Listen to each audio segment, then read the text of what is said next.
बच्चों, अब हम पढ़ेंगे स्मारक व भवन। इससे पूर्व हम सिक्के और अभिलेख, पुरातात्विक स्रोतों, मुद्राओं, इनके बारे में जानकारी प्राप्त कर चुके हैं। अब हम स्मारक और भवन से भी किस प्रकार पुरातात्विक स्रोतों की जानकारी मिलती है उसके बारे में पढ़ेंगे। पुरातात्विक स्रोतों के अंतर्गत भूमि पर और भूगर्भ में स्थित सभी अवशेष, स्तूप, चैत्य, विहार, मठ, मंदिर, राजप्रसाद, दुर्ग और भवन सारे इसी में सम्मिलित होते हैं। इससे उस समय की कला, संस्कृति और राजनीतिक जीवन की जानकारी हमें मिलती है। मोहनजोदड़ो व हड़प्पा के अवशेषों से हमें वहाँ की सभ्यता और संस्कृति की जानकारी मिलती है। मोहनजोदड़ो और हड़प्पा के जो अवशेष प्राप्त हुए उससे हमें वहाँ की सभ्यता और संस्कृति की जानकारी मिलती है। एग्जाम्पल देखिए, इम्पोर्टेंट है आपके गुप्तकालीन धार्मिक और सांस्कृतिक अवस्था की जानकारी मिलती है। वो देखिए आप, देवगढ़ झांसी, ये देवगढ़ आपका झांसी में है, और भीतरी गांव मंदिर से हमें गुप्तकालीन धार्मिक और सांस्कृतिक अवस्था, देवगढ़ जो है वो झांसी में है आपका, देवगढ़ झांसी और भीतरी गांव मंदिर से हमें गुप्तकालीन धार्मिक सांस्कृतिक अवस्था की जानकारी मिलती है। साथ ही स्मारकों से ही दक्षिण पूर्वी एशिया में भारतीय संस्कृति के विस्तार की जानकारी मिलती है। स्मारकों से पता चला हमें कि हमारा जो दक्षिण पूर्वी एशिया है, उस पूरे दक्षिण पूर्वी एशिया में हमारे भारतीय संस्कृति किस प्रकार विस्तार की जानकारी मिलती है, किस प्रकार फैली हुई है हमारी संस्कृति, इसकी जानकारी भी हमें स्मारकों से मिलती है। उसके बाद आपने छठी कक्षा में पढ़ रखा है कंबोडिया के अंगकोर वाट के स्मारक। ठीक है, कंबोडिया के अंगकोर वाट के प्रसिद्ध स्मारक। अंगकोर वाट कंबोडिया के अंदर भगवान विष्णु का एक बहुत बड़ा मंदिर बना हुआ है, जिसकी आकृति ही सर्पिलाकार आकृति के अंदर है और बहुत ही सुंदर कारीगरी की गई है उसके अंदर। तो उस स्मारक को देखकर बहुत ही प्रसिद्ध और भारतीय संस्कृति की पहचान को बताने वाला स्मारक है ये कंबोडिया का अंगकोर वाट मंदिर, विष्णु भगवान का मंदिर है। साथ ही जावा के बोरोबुदुर के मंदिर भी भारत का अन्य देशों में औपनिवेशिक और सांस्कृतिक विस्तार की कहानी बताते हैं। ये अंगकोर वाट और जावा के बोरोबुदुर के मंदिर के बारे में आप जान चुके हैं। बहुत ही प्रसिद्ध और बहुत ही सुंदर मंदिर है, बहुत ही सुंदर कारीगरी है इन मंदिरों की। तो ये स्मारक और ये भवन जो है, ये स्मारक और भवन धर्म के बारे में जानकारी देते हैं, तिथि के बारे में जानकारी देते हैं।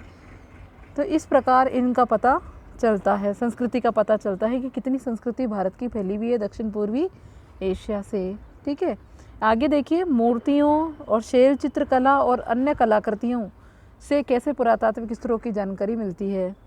उत्खनन में अनेक स्थानों पर क्या क्या प्राप्त हुई है, मूर्तियाँ प्राप्त हुई है। ठीक है, मूर्तियाँ, टेराकोटा, मृण मूर्तियाँ, ये सब मिट्टी की मूर्तियाँ, ये कलाकृतियाँ जो है वो प्राप्त हुई, जो हमें उस समय के धार्मिक, सामाजिक और सांस्कृतिक जीवन की जानकारी देती थी। इसके अलावा चित्रकला मानव जीवन को प्रामाणिक रूप से अभिव्यक्त करने का मुख्य साधन। चित्रकला, ठीक है, चित्रकला मानव जीवन को प्रमाणित रूप से मिली है, अभिव्यक्त करती हैं। प्रागैतिहासिक काल में अनेक शैलाश्रय मतलब चट्टानों पर प्रारंभिक मानव का निवास स्थान, क्योंकि मानव पाषाण काल का ही जीवन उसने जिया है। मानव द्वारा चित्रांकन किया गया, मानव ने चट्टानों पर कुछ चिन्ह बनाए, जानवरों के चिन्ह बनाए, उधार के खाते वाले चिन्ह बनाए। तो उन चिन्हों को देखकर पता चला प्रागैतिहासिक काल में मानव की प्रारंभिक स्थिति कैसी थी। ठीक है, उसके बाद जो मानव ने ये दीवारों पर जो चित्रांकन किया, यही चित्रांकन जो है वो शैलाश्रय कहलाया। क्या कहलाया? शैल चित्र कहलाया। चट्टानों के ऊपर चित्र अंकन करना, इनमें जीवन के विभिन्न पक्षों की अभिव्यक्ति और चित्रों के माध्यम से की गई। इससे प्रारंभिक मानव के सामाजिक, सांस्कृतिक एवं धार्मिक जीवन की जानकारी मिलती है। दक्षिण पूर्वी राजस्थान, उत्तरी राजस्थान और शेखावटी क्षेत्र में प्रचुर मात्रा में ऐसे शैल चित्र मिले हैं।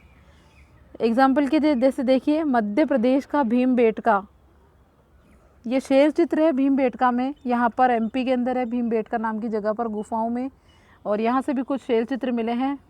इस गुफा में जानवरों के और पशु पक्षियों के चित्रकारी देखने को मिली है। बहुत ही प्रसिद्ध भीमबेटका की गुफा है, बहुत ही प्रसिद्ध है, एमपी में है ये। उसके बाद पंचमढ़ी भी इस दृष्टि से बहुत महत्वपूर्ण है, क्योंकि इससे जो है जानकारी, शैव चित्र की जानकारी मिली है। चट्टानों पर चित्र उकेरे गए हैं।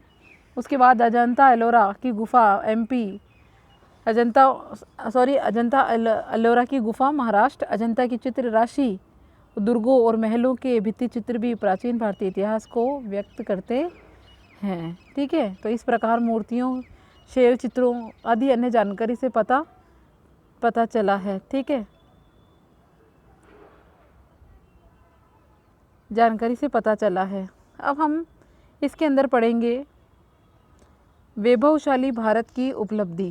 ठीक है, वैभवशाली भारत की उपलब्धि यानी हमारा भारत जो है एक प्रकार से आप जानते हैं वैभवशाली है, और भारत में और क्या क्या उपलब्धियां प्राप्त हुई है इतिहास के अंदर, उसके बारे में हम पढ़ेंगे। जैसे आप देखिए फटाफट, भारतीय सभ्यता एवं संस्कृति, धर्म, समाज, कला, साहित्य एवं विज्ञान प्रारंभ से उत्कृष्ट रहे हैं। सब जानते हैं भारतीय संस्कृति की अपनी एक पहचान है। धर्म, समाज, कला, साहित्य, विज्ञान सभी क्षेत्र में भारत जो है वो महान रहा है। भारत को विश्व गुरु का दर्जा प्राप्त था। आप जानते हैं सोने की चिड़िया वाला देश रहा है और विश्व गुरु है, महान संतों की ये भूमि है। आर्थिक समृद्धता की बात करें तो भारत को सोने की चिड़िया कहा गया। नैतिक और मानवीय आचरण में भी भारत सदैव अग्रणी रहा है। अथर्व वेद जो आपका चौथा वेद है, उसके पृथ्वी सूक्त में लिखा है कि भारत भूमि को माता के रूप में माना जाता है। भारत भूमि को माता भूमि पुत्रो अहम पृथ्व्या, यानी कि जो भारत भूमि है उसको माता माना गया है, अथर्व वेद में लिखा है पृथ्वी सूक्त में। संपूर्ण विश्व जो है, संपूर्ण विश्व को एक परिवार के रूप में माना गया। संपूर्ण विश्व को एक परिवार के रूप में मतलब वसुदेव कुटुंबकम के रूप में माना गया कि संपूर्ण पृथ्वी एक परिवार है। संपूर्ण मानव के कल्याण के लिए सर्वे भवन्तु सुखिनः, सर्वे सन्तु निरामया, सर्वे भद्राणि पश्यन्तु, माँ कश्चित् दुख भाग भवेत, इसकी कामना वाली हमारी संस्कृति ने एक आदर्श प्रस्तुत किया है। ऐसे कई उदाहरण हैं जिनसे प्रकट होता है कि हमारा अतीत अत्यधिक वैभवशाली रहा है और बहुत सारी उपलब्धियां हमारी भारतीय संस्कृति ने प्राप्त की है। तो आइए एक एक करके हम इसके बारे में जानकारी हासिल करते हैं। सबसे पहले देखिए आप, भारतीय संस्कृति का विश्व संचार, किस प्रकार पूरी भारतीय संस्कृति जो है पूरे विश्व के अंदर फैल गई, किन किन तरीक़ों से फैल गई और क्या रहस्यमयी बातें रही हैं, किस व्यक्ति ने क्या कहा है, वेदों में क्या लिखा है, इसके बारे में हम पढ़ेंगे। और उसके अलावा कौन कौन से जो हमारे वेदों में, पुराणों में हमारे भारत की संस्कृति के बारे में क्या लिखा हुआ है। आइए इस बृहत्तर भारत की सुंदर धरोहर का प्रचार विश्व में कैसे हुआ, इसके बारे में हम पढ़ते हैं। प्राचीन काल में जिस संस्कृति ने अपना संपूर्ण विश्व में संचार किया वह है भारतीय संस्कृति। और यह संचार सैनिक आक्रमण नहीं है, अपितु सांस्कृतिक विनिमय है, संस्कारों का आदान प्रदान है। सैनिक आक्रमण नहीं है हमारी भारतीय संस्कृति, बल्कि सांस्कृतिक विनिमय है, हमारे विचार और आदान प्रदान है विचारों का। भारत का इतिहास एवं संस्कृति अपने प्रारंभिक काल से ही गौरवमयी रही है। ठीक है, इतिहास और संस्कृति, भारत का जो इतिहास है और संस्कृति है वो प्रारंभिक काल से ही गौरवमयी रही है, ये आप जानते भी हैं और अब तक पढ़ते भी आए हैं। उत्खनन और पुरातात्विक अवशेषों के आधार पर भी हमें भारतीय संस्कृति का विश्व स्वरूप दिखाई देता है। ठीक है, खुदाई में जो अवशेष हमें प्राप्त हुए, पुरातात्विक अवशेष प्राप्त हुए, उन अवशेषों के आधार पर भी हम भारतीय संस्कृति के स्वरूप को पहचान सकते हैं।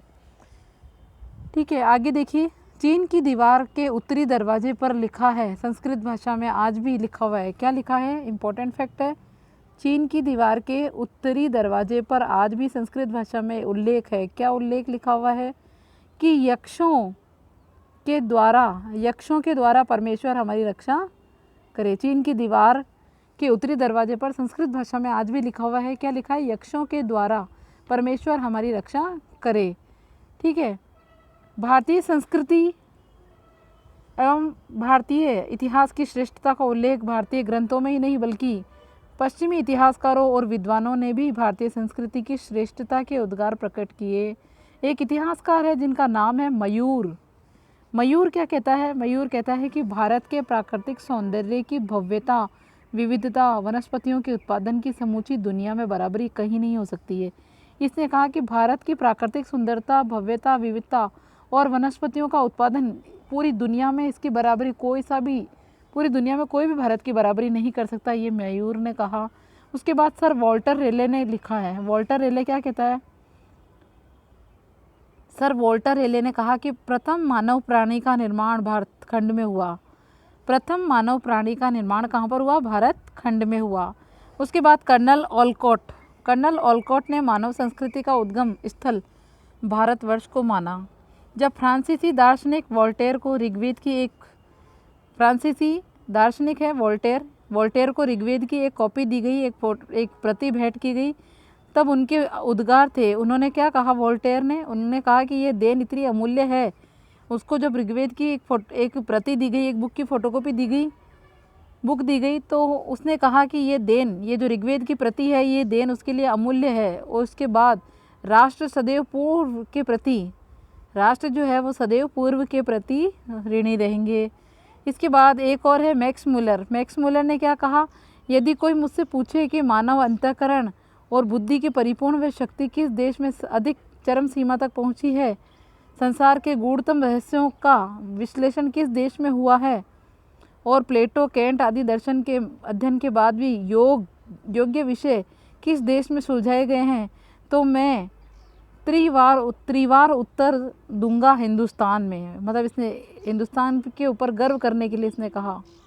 क्या कहा? एक बार फिर से सुनिए। इसने कहा कि यदि कोई मुझसे पूछे कि मानव का जो अंतःकरण और बुद्धि की जो परिपूर्णता है और शक्ति किस देश में अधिक मात्रा में चरम सीमा तक किस देश के लोगों में है, उसके अलावा इसने कहा कि संसार के गूढ़तम रहस्यों की जो जानकारी है वो किस देश में हुआ है विश्लेषण, और उसके अलावा प्लेटो और केंट ने कहा कि दर्शन के अध्ययन के बाद अध्ययन योग्य विषय किस देश में सुलझाए गए हैं, तो इसके बारे में उत्तर देने के लिए कहा कि वो कोई और दूसरा देश नहीं है बल्कि वो हमारा हिंदुस्तान है। ये बात किसने बोली हिंदुस्तान के बारे में? मैक्स मुलर ने बोली। फिर आपका मैक्स मुलर ही कह रहा है। मैक्स मुलर के अनुसार पेरू देश, दक्षिण अमेरिका अपने आप को सूर्यवंशी मानते थे। मैक्स मुलर कहता है कि पेरू देश के जो दक्षिण अमेरिका में है पेरू देश, उसके जो लोग हैं वो खुद को सूर्यवंशी मानते हैं। ठीक है। और विजयदशमी आप जानते हैं रावण का दिन है। विजयदशमी पर राम सीता उत्सव और बाद में राम जन्मोत्सव आज भी मनाया जाता है। इस प्रकार हम कह सकते हैं कि भारत प्राचीन काल से ही वैभवशाली रहा है, वैभवशाली और समृद्ध रहा है हमारा भारत।